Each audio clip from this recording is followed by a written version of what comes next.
అటువంటి దాన్ని ఈ రోజు వరకు కూడా అమలు చేశారా? స్వయంగా చంద్రబాబు గారి సంతకం అమలు చేశారా? లేదు. ఏం చేశాడు ఈయన మరి?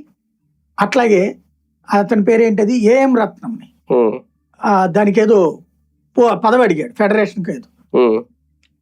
ఆయన కాకుండా వేరే వాళ్ళకి ఇవ్వడం కూడా అయిపోయింది, వాళ్ళు భారీ సంబరాలు చేసుకోవడం కూడా అయిపోయింది. మరి ఏది అడిగింది ఎవరు? పోనీ ఏ నాదేళ్ల మనోహరో లేకపోతే బొలిశెట్టి సత్యనారాయణ, బొలిశెట్టి శ్రీనివాసో గారు, స్వయంగా పవన్ కళ్యాణ్. స్వయంగా పవన్ కళ్యాణ్ అడిగితేనే దిక్కులేదు, ఇంకేముంటది? ఓ రకంగా చెప్పాలంటే తెలుగుదేశంతో మేము గట్టిగా కొట్లాడి తీసుకొస్తున్నామనే ధైర్యం కూడా లేదు వీళ్ళ దగ్గర. మనమందరం సన్నాసులు, మనమందరం పనికి కొట్లాడి తీసుకొచ్చింది ఏముంది ఇప్పుడు? అదే అసలు వీళ్ళది ఎట్లుందంటే, మన దగ్గర ఆడ శక్తి ఉందా?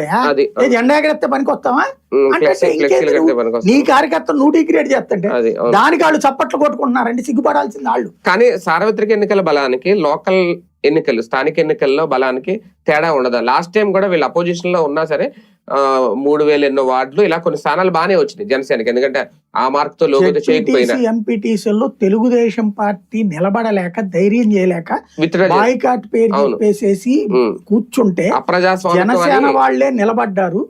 అప్పుడు తెలుగుదేశం వాళ్ళు జనసేన వాళ్ళతో కలిసి పోటీ చేసి గెలిచారు. ఎంపీటీసీలు 20%